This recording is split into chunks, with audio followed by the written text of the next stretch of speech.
I love me a good spreadsheet. I have the paid version of Clickup, but I also still use Google Sheets all the time. So today I want to show you some of the key differences between the two and also what made me decide to pay for Clickup, which, by the way, has a free plan that you can stay on forever. Google Sheets is free. Clickup also has a free forever plan. Both of them also have some tiered pricing. That means that you can pay more if your situation needs it. But for Google Sheets, as long as you're not going over 16 gigs per user, you are away to the races. And let me tell you, that is a lot of spreadsheets. All you need is a Gmail account to sign up for Google Sheets. And then the main thing that I've noticed is don't let your inbox get full, because if your Gmail inbox gets full, then they consider your drive to be full, maxed out at your free 15 gigs. And then when that happens, your Sheets is also full, so your docs and everything else. Even if I go in and delete a bunch of old emails right away, sometimes it can take up to a day for my Sheets to start working again, which means you can view them, but you cannot add anything to them when your drive is free. So heads up, look out for that. Meanwhile, on ClickUp, I switched to a paid plan pretty quickly because you do run into a paywall once you start adding a ton of custom fields like I did. So once you want to start to get really complicated with all your columns and things that you're writing down here, then you will max out and you will have to start to pay. But I think it's totally worth it because of all the added value in here, which I'll get into in a minute. There's a lot of stuff you can do in Google Sheets, and I have not explored all of it by any means, but I also love just how easy and intuitive it is to either build something super basic, or it's not that hard to make something pretty. You are not limited by letters of the alphabet, because then Google Sheets will just start making up more columns for you. This was a show plan I had once, and I had a feeling it wasn't going to work out. So I just needed to get the ideas out of my head really quick, really dirty, and I didn't want to spend an hour making a pretty spreadsheet or anything like that, or figuring anything out. So I just quickly created 3 columns: episode number, the title of the episode, and the time that it was going to take to do the job that was being featured in the episode. It's about building store, and then I had a little to-do list. I just needed this to be so quick, and then guess what? Didn't end up doing that show, so I'm glad I didn't waste too much time on it. And that is definitely one of the beauties of Google Sheets. If you want to spend more time, you can definitely make things really pleasing to the eye. Let me show you how I could have made this prettier. First of all, I could have frozen that line so that it doesn't disappear when I scroll. That is so easy to do. I'll just give you a quick little heads up here. Now that line is frozen, always stays there no matter where I am in the scroll. I could have easily just done color here to make that line stick out more. So many things. I could have put columns. I could have put borders on some of these columns to make the columns more clearly visible. Except for that 15 gig limit, if you're on the free plan, there doesn't seem to be any other kind of limit. You can have endless rows, an infinite number of columns. I also love how easy it is to change things. Most of it is just a drag feature. When you want to add a new sheet, you just click new, and then you have options, either a new spreadsheet, or you can do a new one from a template gallery. You have quick and easy access to your calendar. You can easily add a task list. Then you can check it off when it's done and it disappears. It's really easy to personalize colors you want, to change the color of your font to this, any color, to move cells around, to duplicate cells. Really easy to change numbers to different formats. For a while I couldn't figure out, every time I typed out $1.50, why it was taking away the 0 on me, and then I realized it wasn't in number format, it was just in automatic. So if I need to keep note of expenses or something like that, now if I just type in 1.4, it switches it to the number format for me. You know, if I want to insert a link, I can. And when I find that items are kind of going into the next cell and I want that cell there, but I don't want to see the whole word, I just kind of get around it with a little lowercase x to remind myself I'm not filling in that cell, but this is written there. If I want to make the cell bigger to see it, it's so easy. In Clickup, even though it has so many different views, including, you know, a Kanban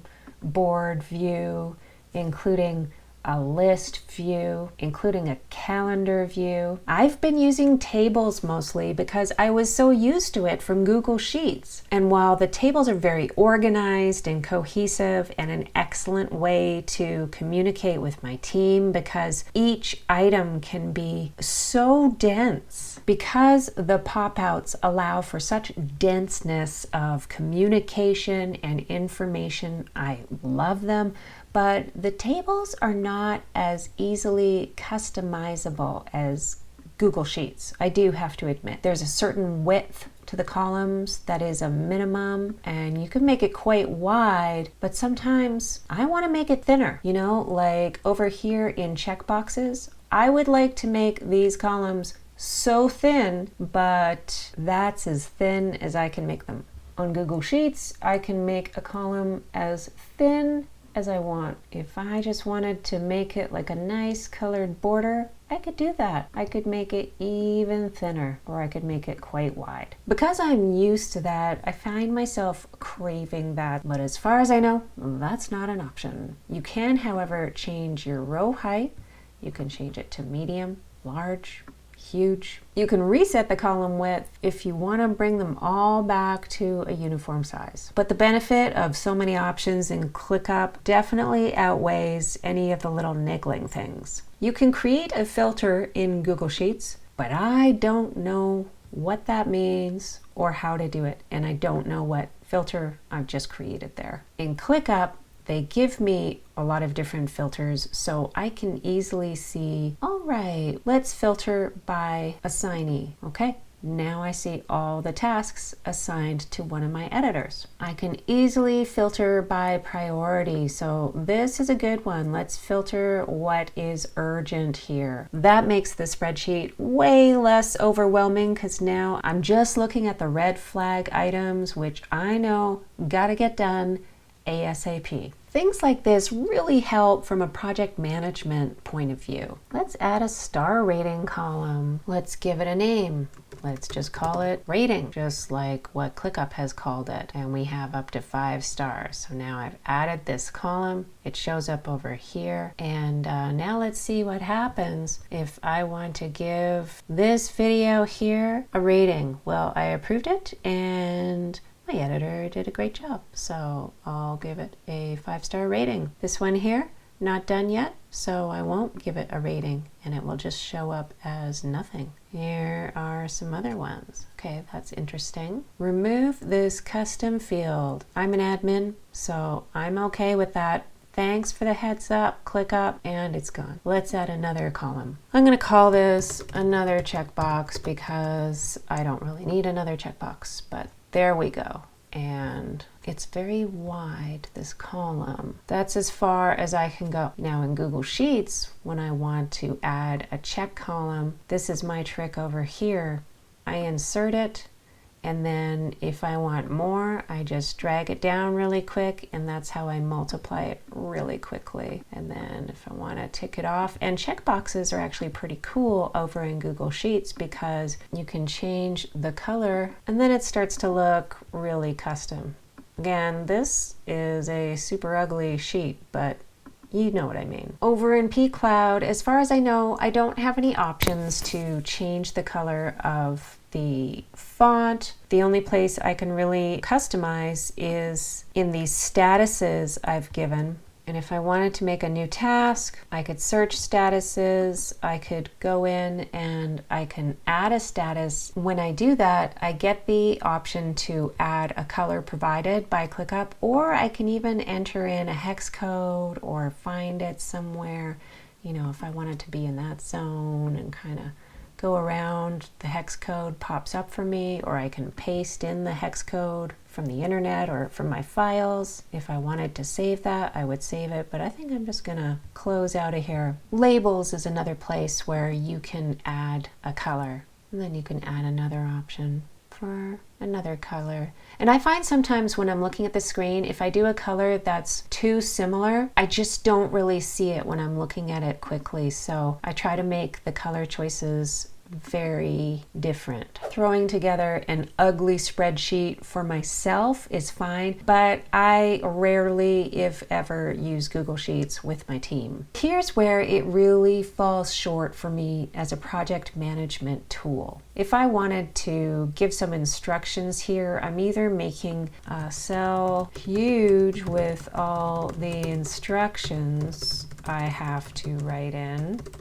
or I have the option to insert a comment, which shows up there in yellow, or I can insert a note, which shows up as a black triangle and appears when I hover over it. And if I want to, I can drag it to make it bigger, but that's just not rocking my world. So as you can see, Clickup has the potential to take up more time with the initial setup. But once you organize all your columns and figure out your plan, then you're away to the races, and it's an amazing, efficient way to work with team members. I've had great experience using it with my team members on the other side of the world. I love it. We're in different time zones, but we communicate every day. But I'm not knocking Google Sheets and the ease, the ability to just set something up quick and dirty, super fast when I need it for myself is amazing. And then it also does have the option to make something super pretty. And if you're interested in this video planner, I'll try to remember to put a link below this video so you can access it. I used to sell this video planner, and now I give it away for free. The only thing I'll mention is, you know, Clickup, you don't really have this blank space on the side. Look at that. But here it is in the pop-out. And what you also get in the pop-out, if you've included comments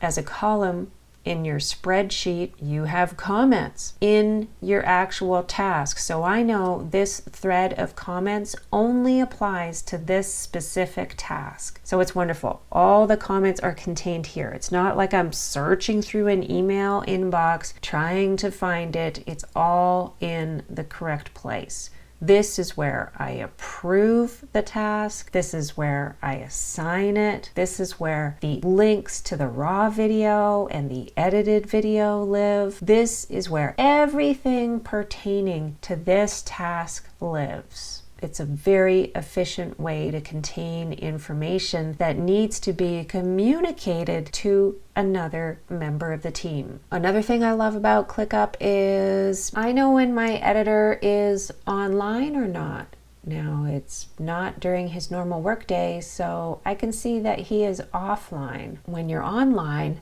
a little green dot shows up. So there's benefits to both. But if you're working for a team, my opinion is a project manager like Clickup definitely offers much more depth than Google Sheets. If you're interested in seeing inside another project management tool like Notion, check out this video here to see how I build a very easy and elegant dashboard. Thanks so much for watching, and I will see you in the next video.